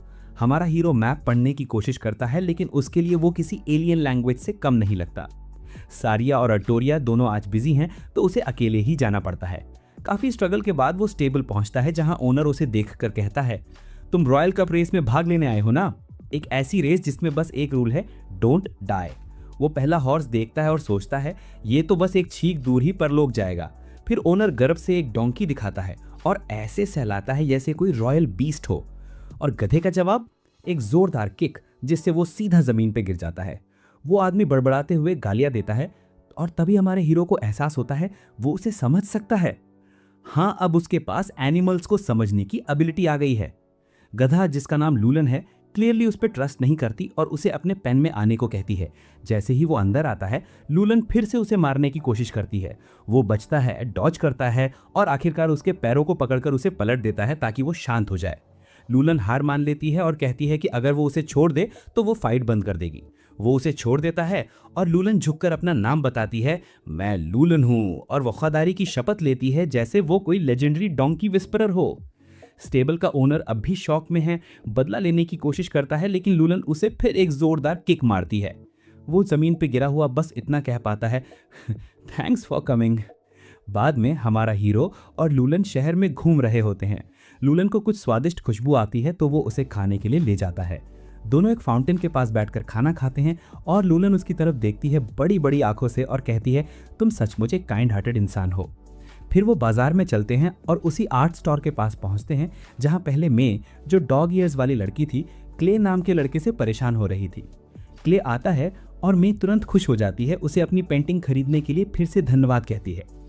क्ले उसे आर्ट कंपटीशन में हिस्सा लेने के लिए मनाता है, लेकिन मैं इंसिस्ट करती है कि वो अभी बिगिनर है और इतने हाई लेवल कॉन्टेस्ट में नहीं जा सकती। जहां धीरे धीरे समझ आता है कि ये कोई नॉर्मल रेस नहीं बल्कि विनबर्ग का एलीट टूर्नामेंट है, एक ऐसी कंपटीशन जिसमें सिर्फ the best of the best ही टिक पाते हैं। फिर भी क्ले मे को कॉन्फिडेंस देता है और कहता है कि वो बिल्कुल खराब नहीं है बल्कि उसका आर्ट बहुत प्रॉमिसिंग है। वो ये भी बताता है कि किसी ने उसकी पेंटिंग पहले ही खरीद ली है। इतना सुनकर मेई थोड़ी हैरान होती है और क्ले खुद भी उसकी तरह इस इवेंट में शामिल होने का फैसला कर लेता है। वो उसे एनकरेज करते हुए कहता है, अगर मैं रॉयल कप जीत गया तो तुम्हें आर्ट कंपटीशन में जरूर पार्टिसिपेट करना होगा। मेई मुस्कुराकर पूछती है, क्या तुम्हें यकीन है कि तुम रेस के लिए रेडी हो? डर नहीं लगता? वो कामली कहता है, हाँ डर तो है, लेकिन फिर भी दौड़ना जरूरी है। उसकी ये बात मेई को उसके उन दोस्तों की याद दिलाती है जिन्होंने उसके टफ समय में उसे सपोर्ट किया था और आगे बढ़ाया था। नेक्स्ट डे क्ले अपने साथ सारिया, आर्टोरिया और लुलुन को लेकर रॉयल कप पहुंचता है। रेस शुरू होने से पहले अनाउंसर लाउड आवाज में रूल्स और प्राइजेस बताने लगता है। मेन रिवॉर्ड तो है राज्य की सबसे टॉप सोर्ड्स वुमन वैल्करीज के साथ एक पूरा दिन बिताने का मौका। लेकिन हमारे हीरो का लक्ष्य ये नहीं है, उसे सिर्फ 5th प्लेस चाहिए। क्यों? क्योंकि 5th प्राइज है एक रेयर मछली जिसका नाम है तानबारी, और क्ले ने बताया था कि वो दुनिया की सबसे डिलीशियस फिश में से एक है। रूल्स फिर से क्लियर किए जाते हैं। रेसर्स को शहर से निकलकर पूरे रीजन का एक राउंड लगाकर वापस लौटना है। वेपन्स और मैजिक सब अलाउड हैं।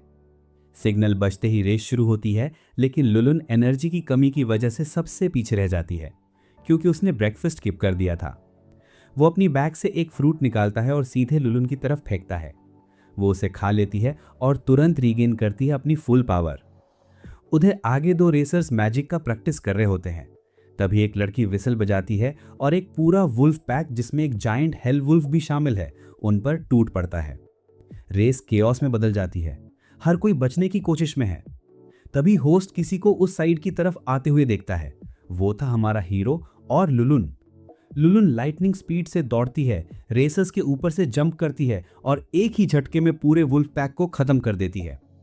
फिर वो हेल वुल्फ को वार्निंग देती है कि पीछे हट जाए, लेकिन वो उस पर हमला कर देता है।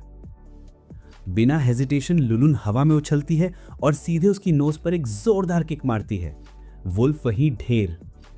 अब उनके रास्ते में कोई नहीं बचा और वो फुल स्पीड में दौड़ते हुए 1st प्लेस पर फिनिश लाइन पार करते हैं। भीड़ में खड़ी मेई ये सब देख रही होती है। उसकी आंखों में एक्साइटमेंट और इंस्पिरेशन भर जाती है और आखिरकार वो आर्ट कंपटीशन में हिस्सा लेने का फैसला करती है।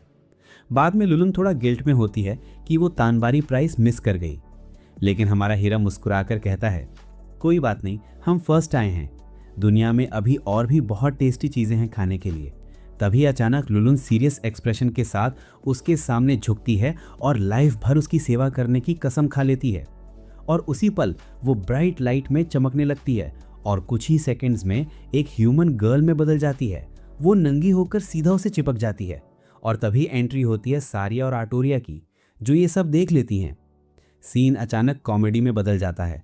हमारा हीरो वहीं खड़ा है, एक न्यू ट्रांसफॉर्म लड़की को पकड़े हुए, और उसके पीछे 2 शॉक्ड हीरोइंस। वो घबराकर समझाने की कोशिश करता है, वो मैंने इसे एवोल्यूशन फ्रूट दिया था, उसी की वजह से ये इंसान बन गई। आर्टोरिया उसे ऐसे देखती है जैसे उसने कोई फेक स्टोरी सुना दी हो। वो गुस्से में उसे एक जोरदार पंच मारती है और वो सीधा जमीन पर जा गिरता है। वो सार्केस्टिकली पूछती है, यही बेस्ट एक्सक्यूज था तुम्हारे पास? सारिया बीच में आती है, उसकी तरफ से डिफेंड करती है, वो सच कह रहा है, मैं भी इसी तरह इवॉल्व हुई थी। इतना सुनकर आर्टोरिया कुछ पल के लिए स्टन रह जाती है। फिर लुलुन को पकड़कर कपड़े दिलाने ले जाती है, शायद इसलिए ताकि और ऑकवर्ड ना हो। इसी बीच 2 नई विमेन एंट्री लेती हैं जिनसे कहानी में नया ट्विस्ट आने वाला है। वो खुद को इंट्रोड्यूस करती हैं, I am Claudia Asterio and Lorna Kirijatsu Valkyries से। क्लॉडिया उसकी आंखों में देखकर पूछती है, क्या तुम सेइची हो? वो हाँ कहता है और पलक झपकते ही वो उसके हाथों में मैजिक हैंडकफ्स डाल देती है, बिना कुछ समझाए। Classic LPG style kidnapping, no explanation, no warning, बस सीधा you coming with us. Scene cut होता है। कहीं और लिया एक मीटिंग में पहुंचती है जिसमें वो ऑलरेडी लेट है। वो अंदर ऐसे आती है जैसे बस कॉफी लेने लुकी हो और बाकी सब उसकी देरी से अनॉयड हैं। पता चलता है वो डेमन आर्मी की 3rd यूनिट कैप्टन है और रूम में बाकी सभी यूनिट हेड्स ऑलरेडी मौजूद हैं। 2nd यूनिट से जोरुआ, 1st यूनिट से जेरोस, डिसिप्लिनरी स्क्वाड से जेड, 5th से उरू और 4th से राइलेटा। सब उसकी देरी पर कंप्लेन कर रहे होते हैं, लेकिन लिया कामली अपनी सीट पर बैठ जाती है और पूछती है, लेडी लूथिया कहाँ है? जैसे 20 मिनट लेट होकर भी वो पूरी अथॉरिटी में हो। अचानक दरवाजा खुलता है और सब तुरंत खड़े हो जाते हैं। अंदर आती हैं लूथिया बेट, डेमन किंग की बेटी, अपनी साथी क्रेस के साथ। लूथिया घोषणा करती है, आज की बैठक का मकसद विंडबर्ग के ह्यूमन एम्पायर के साथ अलायंस बनाना है। कमरे में एकदम साइलेंस छा जाता है। क्रेस इस प्रपोजल को पागलपन बताती है, कहती है कि ह्यूमंस ने उसके पिता को कैद किया था और हमेशा डेमंस को खत्म करने की कोशिश की थी। लेकिन लिया जवाब देती है, विंडबर्ग का एक ह्यूमन वॉरियर वो है जिसने ब्लैक ड्रैगन गॉड को हराया था। अगले ही सीन में हम लिया को एक रिचुअल करते हुए देखते हैं। वो ड्रैगन की स्पिरिट को समन करती है। वो कहती है, मैं तुम्हारा बदला लूंगी। लेकिन ड्रैगन कामली बोलता है, जिस इंसान ने मुझे हराया उसने फेयर फाइट लड़ी थी, मैं अपनी हार एक्सेप्ट करता हूँ। दूसरी तरफ लूथिया सभी कैप्टन से कहती है, अगर इंसान और राक्षस कभी खुशी चाहते हैं तो उन्हें पीस से रहना होगा। क्रेस बीच में बोलती है, एक प्रोफेसी कहती है कि अगर ऐसा हुआ तो डेमंस का अंत हो जाएगा। वो मानती है कि अगर अलायंस नहीं हुआ तो शायद उसकी भी हत्या हो सकती है।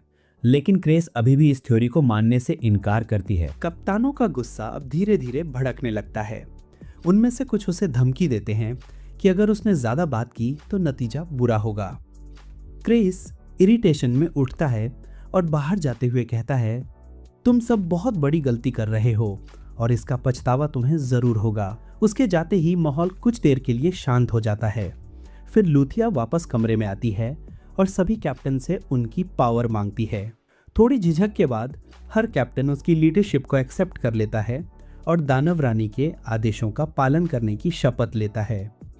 लेकिन दूसरी तरफ क्रेस अकेले में खुद से बुदबुदाता है। उसकी आंखों में एक अजीब सी कोल्डनेस है। वो धीरे से कहता है, कोई भी मेरी प्लान्स को फेल नहीं कर सकता, कोई नहीं। सीन कट होता है। अब हम देखते हैं सेइची को क्लॉडिया और लोर्ना विंडबर्ग के अक्षाल कैसल की ओर ले जा रही हैं। रास्ते में वो पूछता है, आखिर ये सब चल क्या रहा है?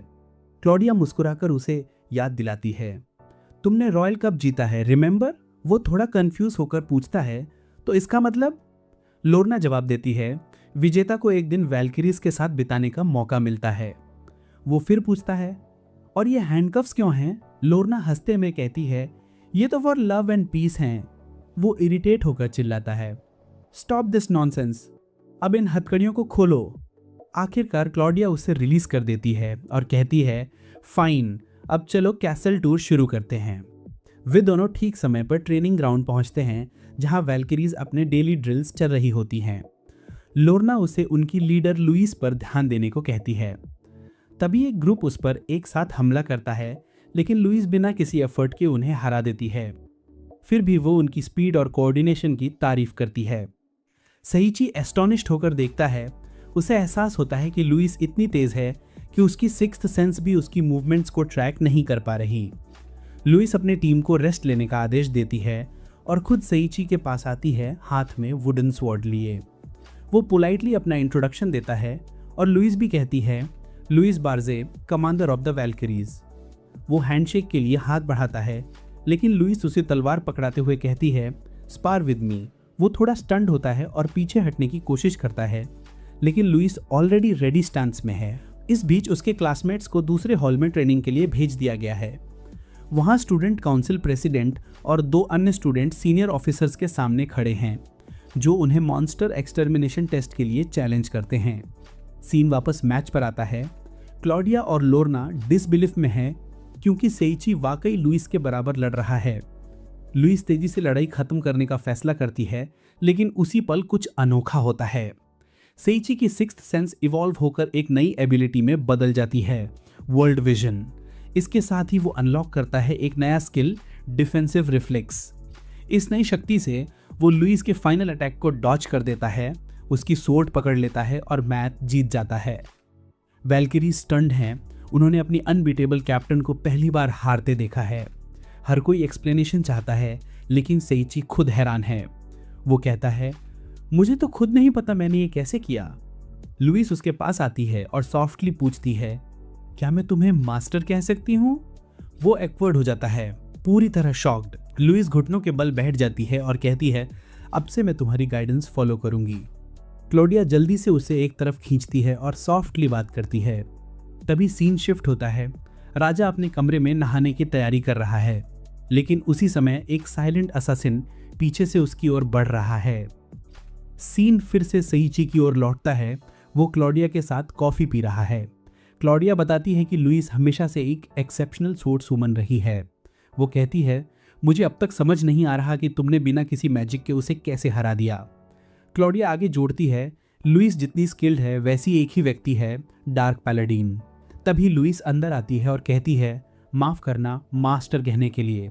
वो मुस्कुरा कर जवाब देता है, it's fine, don't worry about it.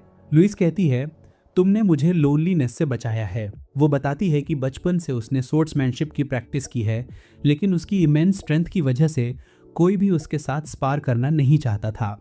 हर कोई उसे जस्ट अ प्रोडिजी समझता था, न कि एक इंसान। क्लॉडिया भी बात में शामिल होती है। वो कहती है, थैंक यू सेइची, तुमने हमारी कैप्टन को फिर से होप दी है। लुइस क्लॉडिया की तरफ देखती है और सॉफ्टली कहती है, तुम्हारा शुक्रिया कि तुम मुझे यहाँ तक लाई। दोनों एक इमोशनल मोमेंट में एक दूसरे को गले लगाती हैं और रोने लगती हैं। सेइची बीच में बोल पड़ता है, अगर मैं तुम्हारी ट्रेनिंग में यूज़फुल हूँ तो मुझे खुशी होगी तुम्हारी मदद करने में, भले ही मेरे पास सिखाने को ज़्यादा कुछ ना हो। और तभी एक नई स्किल अनलॉक होती है, टीचिंग। लुइस तुरंत उसे फिर से स्पार के लिए चैलेंज करती है। तभी एक मेड चीखते हुए अंदर भागती है। वे सब दौड़ते हुए बाहर निकलते हैं, लुइस, क्लॉडिया, लोर्ना और सेइची। मेड ब्रेथलेस होकर कहती है, किंग पर हमला हुआ है। लुइस सबको पीछे रहने को कहती है, ये जगह बहुत डेंजरस है, लेकिन सेइची इंसिस्ट करता है, मैं मदद करूंगा। क्लॉडिया कहती है, ये मामला हमारे हाथ से बाहर है, तुम्हें इसमें नहीं पड़ना चाहिए। वो सिर हिला देता है, मानो मान गया हो, लेकिन असल में वो सीक्रेटली अपनी वर्ल्ड विजन पावर एक्टिवेट करता है और पूरे एरिया को स्कैन करके अटैकर की पहचान कर लेता है।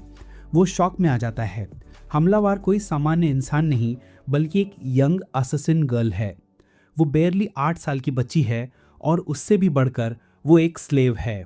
किंग खुद उसे पकड़ने की कोशिश करता है, लेकिन जब सेइची उसे क्लियरली देखता है तो बोल पड़ता है, तुम तो वाकई किसी अससिन जैसी दिखती हो। उसके इतना कहते ही लड़की नाराज होकर उस पर अटैक कर देती है। कुनाई नाइफ्स की एक पूरी रेन उसकी तरफ फेंकती है। सेइची अपनी डिफेंसिव रिफ्लेक्स से उन्हें एफर्टलेस रोक देता है और पीछे से आने वाले थ्रो के लिए उसकी तारीफ तक कर देता है। लेकिन तभी स्किल का ऑटो रिटर्न इफेक्ट एक्टिवेट हो जाता है और सारे नाइफ्स वापस उसी दिशा में लौट जाते हैं। वो चिल्लाता है, डक, लेकिन फिर भी कुछ नाइफ्स उसकी क्लॉक में फंसकर उसे दीवार से पिन कर देते हैं। वो कहता है, लिसन, ये पर्सनल नहीं है, मेरा शरीर अपने आप रिएक्ट कर गया। वो क्लॉक तोड़कर नीचे गिर जाती है, फिर से खड़ी होती है और इस बार लाइटनिंग स्पीड से फिर से अटैक करती है, जैसे एक छोटा घातक भवंडर कमरे में फैल गया हो। वह टाल मटोल करता है और मानता है कि वह बहुत तेज है, लेकिन लड़की साफ तौर पर 100% अग्रेसिवनेस और जीरो फोर्स कॉन्वर्सेशन पर फोकस्ड है। वह कुछ सवाल पूछने की कोशिश करता है, लेकिन वह डैगर स्टैबिंग कंपटीशन के ऑडिशन में बहुत बिजी है। यह सोचकर कि अब बहुत हो गया, वह बाद में इंटेरोगेशन के लिए उसे अनकॉन्शियस करने का प्लान बनाता है। तभी वैल्करीज जैसे कॉन्स्पिरेसी वील्डिंग पुलिस एंटर करती हैं और पूछती हैं कि वह कौन है। उसने बताया कि वही है जिसने राजा पर अटैक किया। कैप्टन उसे ऐसे देखता है जैसे कोई स्क्विरल ने बैंक लूट किया हो और फिर लॉर्ना से कहता है कि इंटेरोगेशन का काम लॉर्ना ही हैंडल करे, क्योंकि वह स्टेट में सबसे क्वालिफाइड है। वह कहता है कि यह वाकई फनी लग रहा है और पूछता है कि राजा कैसा है। वैल्करीज उसे एक्सप्लेन करती हैं कि उसे कर्स डैगर ने होल्ड किया है, जिससे वह कोमा में है। शायद मंडे मॉर्निंग का यही शौक हर किसी को होता है। इससे उसका माइंड स्पिन होने लगता है और वह राजा को अपने पास लेने की रिक्वेस्ट करता है। उसे पता चलता है कि राजा वास्तव में वही ब्लॉन्ड बॉय है जिससे वह कैफे में मिला था, रैंजे। वह उसके वूंड को देखता है और लुइस पूछती है कि क्या वह मिले थे। वह बताता है कि हाल ही में उनकी मीटिंग हुई थी और इंटरनली हर वर्ड रिपीट करता है ताकि पता चले कहीं उसने अननोइंगली किसी रॉयल फैमिली को हार्म न कर दिया हो। तभी लुइस का एल्डर ब्रदर एंटर करता है, हाई लेवल मैजिकल एनर्जी के साथ। लुइस उसे स्टेट्स के चीफ मैजिशियन फ्लोरियो बार्जे के रूप में इंट्रोड्यूस करती है। फ्लोरियो बताता है कि उसने मैजिक से वूंड बैंड किया था, लेकिन कर्स अभी भी एक्टिव था। वह अपोलोजाइज करता है और हेल्प मांगता है, वह कोशिश के लिए अग्री करता है और उसे याद आता है कि उसके पास मैजिकल क्रिएशंस हैं। वह कर्स पर पूरा फोकस करता है, यहाँ तक कि अपनी इमेजिनेशन ट्रिगर करने के लिए कंप्लीटली अनरिलेटेड चीजों के बारे में भी सोचता है। फिर इंटरनली वह रिपीट करता है गेट वेल, जैसे स्टबन ग्रैंडमा आपको और खाने के लिए टोके। अंत में वह लाउडली कह देता है, तभी उसे बात समझ आती है। वह रिवर्स कर्स टेक्निक अनलॉक करता है और अपनी new creation spell of recovery बनाता है। वह सोचता है कि क्या ये इफेक्टिव होगा। राजा के वूंड को देख वह इनफाइनाइट स्लीप कर्स को इनफाइनाइट हेल्थ ब्लेसिंग में ट्रांसफॉर्म होते हुए ऑब्जर्व करता है। राजा रैंजे अवेकन हो जाते हैं। वेलकरीज और फ्लोरियो सभी उनके किंग को बचाने की उनका थैंक्स करते हैं। रैंजे अपनी ग्रैटिट्यूड एक्सप्रेस करता है और कहता है कि बदले में वह कुछ भी मांग सकते हैं। पहले तो वह कहता है कि चिंता मत करो, लेकिन फिर उसे याद आता है कि उसे कुछ एक्शन लेना है। सीन शिफ्ट होता है जहां किंग सीजर, रूबन और जैकिया डिस्कस कर रहे हैं। जैकिया पूछती है कि नायक के कंपेनियंस के बारे में। सीजर कहता है कि वह स्लेव्स हैं और उन्होंने उनकी भलाई के लिए बाल्बडोर मैजिक अकेडमी भेजा था। फिर हम अकेडमी पहुंचते हैं जहां उनके फॉर्मर क्लासमेट सब एनरोल हैं। हम स्टूडेंट काउंसिल प्रेसिडेंट कानाजुकी को केंजियो टाकामिया के साथ देखते हैं। वे बातें कर ही रहे थे कि अचानक उनके सीनियर्स रेंटे टोगो, चोसी उयामा और मसाया केसारगी आ जाते हैं और अटैक करते हैं। कानाजुकी उन्हें जाने की एडवाइस देता है, लेकिन वह और भी अग्रेसिव हो जाते हैं। केंजी रिटेलिएट करने के लिए रेडी होता है, लेकिन मसाया कहकर सब रोक देता है कि वह ज्यादा ट्रबल नहीं चाहता। वह बोस्ट करता है कि मैजिशियन रूम्बा ने उन्हें स्पेशल प्रिविलेजेस दिए हैं, जिससे वह दूसरे हीरो से सुपीरियर हैं। उसके पास वापस आकर वह अब राजा रैंजे के साथ कंफर्टेबल हॉट स्प्रिंग में रिलैक्स करता है। दोनों अपने ड्रीम्स के बारे में वार्मली डिस्कस करते हैं। इसी बीच लुइस, लॉर्ना और क्लॉडिया भी गीली हो रही हैं और राजा से मांगे गए उस ग्रेस को रिकॉल कर रही हैं जिन्होंने उन्हें स्वॉर्ड्समैनशिप और मैजिक ट्रेनिंग परमिशन के रूप में रिक्वेस्ट किया था। लुइस पूछती है कि इंटेरोगेशन कैसी चल रही है। लॉर्ना कहती है कि एरी से सीखी गई सभी ट्रिक्स ट्राई करने के बावजूद उन्हें उस गर्ल से कोई इन्फो नहीं मिली। दूसरे बात हाउस में हम आर्टोरिया, सारिया और लुलुना से मिलते हैं। आर्टोरिया सारिया से पूछती है कि क्या वह उसके वेलबींग को लेकर वरिड है। सारिया कहती है कि वह ठीक है और नो रीजन फॉर कंसर्न है, लेकिन आर्टोरिया मानती है कि उसे जेलसी हो रही है कि 2 हॉट वेलकरीज उसे ले गईं। उसके पास वापस आकर वह अब राजा रैंजे की बैक वॉश कर रहा है। राजा बताता है कि उसका ड्रीम दुनिया भर में पब्लिक बाथ हाउसेस बनाने का है, जहां ह्यूमंस, मॉन्स्टर्स और एनिमल्स सभी साथ में बात कर सकें। वह जानता है कि यह सुनने में बिजार लग सकता है, लेकिन होप करता है कि इससे युद्ध खत्म होगा और लास्टिंग पीस आएगी। हम रूबन और जैकिया के साथ सीजर के पास लौटते हैं। जैकिया पूछती है कि क्या यह सच है कि उन्होंने हीरोज को बाल्बडोर भेजा था। सीजर हाँ कहता है। जैकिया आर्ग्यू करती है कि वह रेडी नहीं है। रूबन उसे एडवाइस करता है कि किंग के साथ टोन मेंटेन करे। जैकिया कहती है कि हीरोज रिबेल कर सकते हैं और अपनी पावर उनके अगेंस्ट यूज कर सकते हैं। रूम्बा एक्सप्लेन करता है कि सभी ने सबमिशन कफ्स पहने हैं, यदि वह उन्हें रिमूव करने की कोशिश करेंगे तो डाई हो जाएंगे। अचानक एक एरो उनके पास आता है, लेकिन जैकिया एफर्टलेसली उसे डिस्ट्रॉय कर देती है। राजा उसे ऑर्डर देता है कि कल्पिट को आइडेंटिफाई करे और जैकिया ऑर्डर फॉलो करने निकल पड़ती है। रूबिन राजा को बताता है कि रैंजे मॉन्स्टर्स के साथ मिलकर उनके खिलाफ प्लॉट कर रहा है। सीजर कहता है कि उसने पहले ही प्लान बना लिया है। तभी पता चलता है कि पहले वाली असैसिन गर्ल असली में सीजर की ही भेजी हुई थी। वह स्वेयर करता है कि वह रैंजे द्वारा दिए गए इंसल्ट का रिवेंज लेगा। बाद में वह अवेकेंड होकर अपने ग्रुप में रिटर्न करता है। फ्लोरियो कहता है कि वह उसे हर जगह सर्च कर रहे थे। आर्टोरिया क्लेम करती है कि सारिया बहुत अपसेट थी और अपनी जेलसी हैंडल नहीं कर पा रही थी। हालांकि क्लियर है कि आर्टोरिया ही थी जो पूरे टाइम अपना माइंड लूज कर रही थी। अचानक वैल्करी कैप्टन लुइस एंटर करती हैं। आर्टोरिया उसे ग्लेयर करती है और एक पंच अटेम्प्ट करती है, लेकिन वह जल्दी से बता देता है कि लुइस कौन है। आर्टोरिया उसे एक फेमस स्वॉर्ड्समैन के रूप में रिकॉग्नाइज करती है। लुइस ग्रुप के सामने अपना इंट्रोडक्शन देती हैं और सारिया प्राउडली कहता है कि वह उसकी वाइफ है। आर्टोरिया कहती है कि वो उसकी गर्लफ्रेंड है और लुलूना खुद को उसकी मेड कहती है। सब हैरान हैं, जबकि लुइस खुश है कि किसी को अपना मास्टर पाकर वो सिक्योर महसूस कर रही है। इस बीच लॉर्ना उस असैसिन गर्ल से इंटेरोगेशन करने के लिए रेडी हो जाती है। वो एक बिजार आउटफिट पहन कर आती है और तैयारी शुरू करती है। तभी नैरेटर बताता है कि ये तो उस स्मॉल असैसिन के डार्क पास्ट की शुरुआत है। लॉर्ना उस असैसिन से हर तरह के तरीकों और पनिशमेंट्स का इस्तेमाल करके इंटेरोगेशन शुरू कर देती है। तभी वो एंटर करता है। उसके बाद लुइस भी आती है और दोनों डिसाइड करते हैं कि वो खुद ही इंटेरोगेशन हैंडल करेंगे। लड़की बताती है कि वो ये नहीं बता सकती कि उसे राजा को मारने का ऑर्डर किसने दिया, क्योंकि सबमिशन कॉलर उसे ऐसा करने नहीं देगा। Good attempt DD, narrator comment करता है।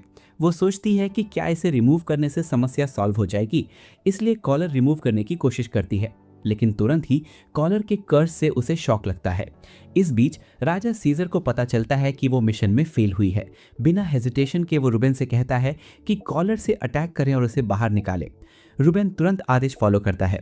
फिर सीन ज़ैकिया पर शिफ्ट होता है, जो अपनी सॉर्ड पकड़े हुए सोच रही है कि वो राज्य के लिए ये सब क्यों कर रही है।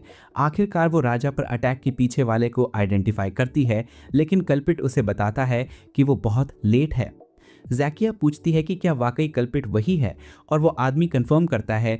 वो अपना इंट्रोडक्शन शिहान के रूप में देता है और फाइट के लिए तैयार हो जाता है।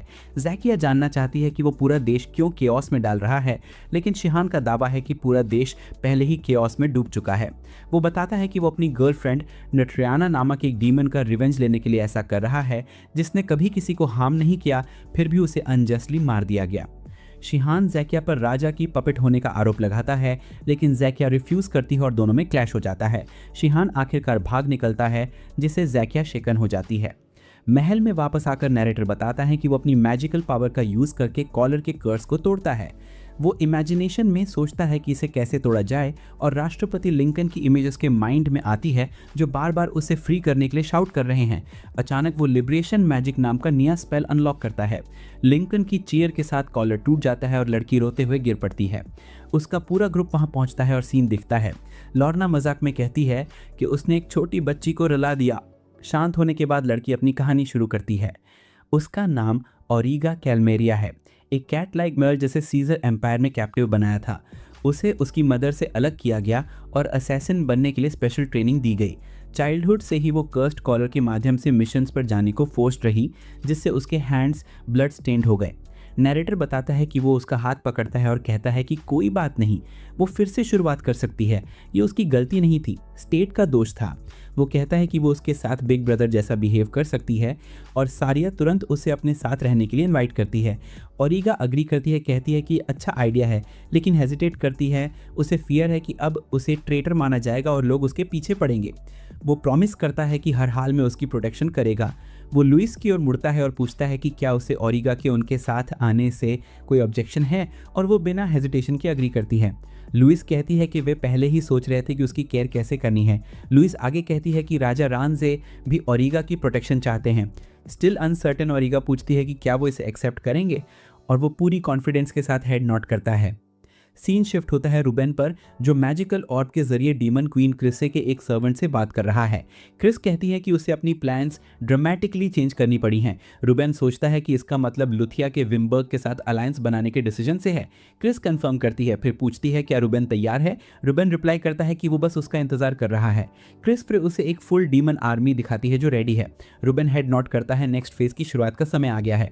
इस बीच वो फ्लोरियो के साथ ट्रेनिंग कर रहा है अपनी मैजिक पर बेटर कंट्रोल पाने के लिए।